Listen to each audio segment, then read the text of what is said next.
sa DZXL News 558 kHz RMN Manila. It's 6:36 in the morning mga kasama. Sa oras na ito ay ating pong kausapin ang DSWD. Nasa linya po natin ngayon si DSWD spokesperson ASEC Irene Dumlao para kumustahin mga kasama ang pamamahagi ng ayuda sa ating mga kababayan na naapektuhan ng napakalakas na lindol noong Lunes. Tama ba, June 8 ba yun na nangyari, yung lindol, no? Yung 7.8. At hanggang sa mga oras na ito, napakarami pa rin hong mga lugar dyan sa Mindanao, lalo tigit mga kasama, no? Ang Jensan, Sarangani, Davao, yan yung mga talagang malupang tinamaan nitong malakas na lindol. At yung mga apektadong pamilya, yung iba hindi pa rin po nakakatanggap ng ayuda. Well, dahil sa kadahilanan na napakarami din pong mga daan na hindi pa rin po passable. Dahil may mga landslide na nangyari, yung mga daan, mantakin nyo, may mga daan na talagang lumubog. No? Yung mga semento talagang nasira. Ganun ho, katindin yung nangyaring lindol noong Lunes dyan sa Mindanao. So, kumuha ho tayo ng update mula kay ASEC Irene Dumlao, ang tagapagsalita ng DSWD. ASEC, good morning! Hi Rod, magandang umaga. Magandang umaga din sa lahat ng sumusubaybay ng iyong programa. Alright, hanggang sa mga oras na ito, ASEC, ilang mga lugar na ho ang napasukan ng DSWD at nakapag-abot na po ng ayuda, no, dito sa mga biktima ng lindol sa Mindanao, ASEC? Batay po sa aming 6 a.m. disaster monitoring, naabot na po natin lahat po ng mga lugar na apektado. Sa katunayan nga po, nasa mahigit 55 billion pesos worth of humanitarian assistance na ang naipahatid natin.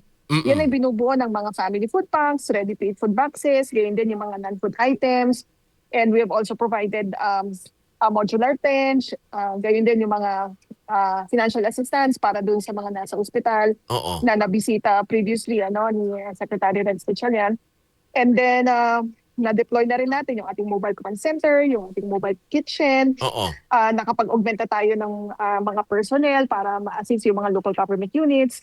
And nakipag-ugnayan din tayo sa Philippine Air Force, gayon din sa Philippine Coast Guard, pati doon sa mga private organizations para mahiram din natin yung kanila pong mga fishing vessels para makapaghatid tayo ng family food packs o karagdagang food packs doon po sa mga island municipalities and upland communities. Halimbawa po sa Sarangani, doon sa Glan, at nakaabot na doon yung ating mga family food packs, nakapagpatid din tayo ng mainom na tubig.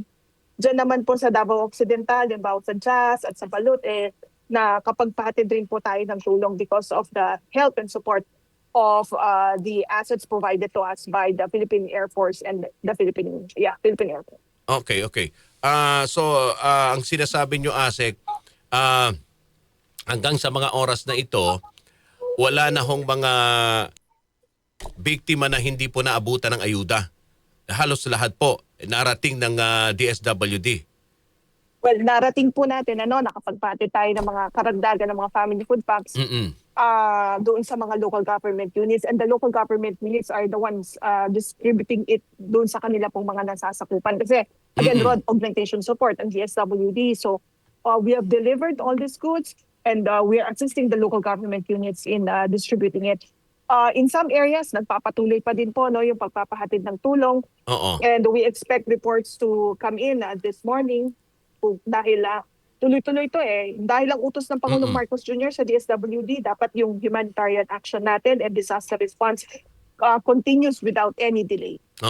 Kasi kahapon, kausap namin si Jen, sino ba yun? Si Director Dayang Hirang ng OCD Region 12, okay?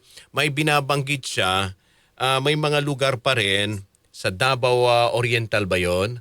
Oo, doon sa yung area daw yun, malapit na sa may Sarangani din Sinasabi niya, may natanggap silang mga mensahe doon sa mga apektado na mga kababayan natin sa area na yun na wala pa rin, no? Wala pa rin silang natatanggap na ayuda at mukhang yung ibinigay ng LGU limitado na lang, no, yung supply, yung pagkain. Kaya nanawagan sila kahapon. Ito ba ay nakarating sa inyo, Asek? Well, yes, our Secretary Rex Gatchalian has instructed our regional directors, no, to get in touch with the provincial government and also with municipal mayors to ensure na yun nga pong mga tulong natin ay makaabot doon sa mga apektado nating mga kababayan. Oo. So, pero paano ho ang sistema dyan para at least malalaman ninyo na may mga areas pa na kailangan po ng tulong ng DSWD at hindi pa po nakarating, no? Yung well, yes. Actually, dapat Sir na Rod, ang tulong. utos nga ni Secretary Rex Gatchalian sa ating pong mga regional directors ay tawagan lahat ng mga mayors, na mga MSWDOs, mga local DRM officers so that we could immediately provide the necessary augmentation support to them. At matiyak nga po na mabigyan po ng tulong lahat ng mga naapektuhan nating kababayan. Kasi yan po utos ng Pangulong Marcos Jr. sa DSWD. Walang may iwanang mga apektado pamilya dyan po sa Mindanao. So, Asek, dito sa mga sinasabi po ninyo, parang hindi na po pahirapan yung paghahatid ng tulong ng DSWD?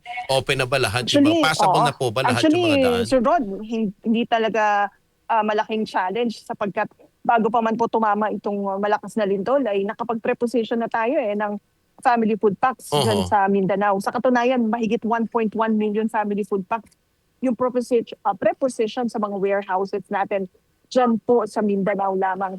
4.7 million mahigit ang ating pong mga family food packs o the current stockpile of the national government.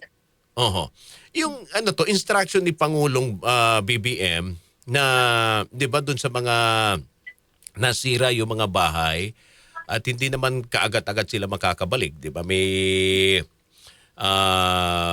mga residente nga na sinasabi, hindi na sila po pwedeng bumalik talaga sa kanilang nasirang bahay dahil hindi naman pala sa kanila yung lupa.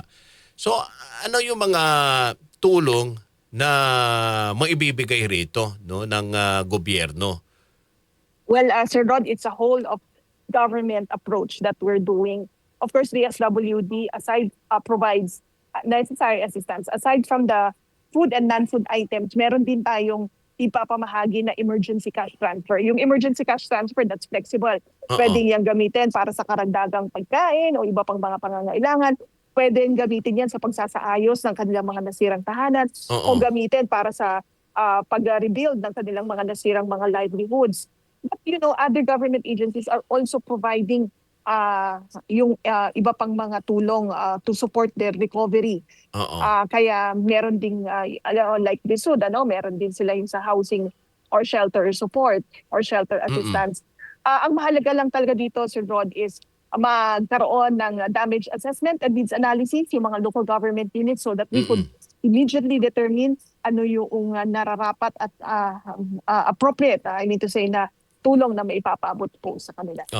Mga magkano ho ang bawat pamilya na po pwedeng matanggap? Yung binabanggit nga ninyong For the emergency ayuda. cash transfer out of the DSWD, ang computation natin dyan is the regional minimum wage rate multiplied by 75% and then the number of days that we will support them. So, iyan po ay pag-aanohan natin, pag-agreehan with after we receive the assessment submitted to the DSWD.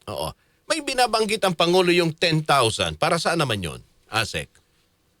Yeah. Actually, yung mga na-provide natin na 10,000 pesos, doon sa mga nabisita nila, doon sa ospital, ito yung mga nasugatan. Okay. Kasi yung outright cash natin for medical assistance under assistance to individuals in crisis situation ay nasa 10,000 piso. But again, these are initial assistance that we have provided.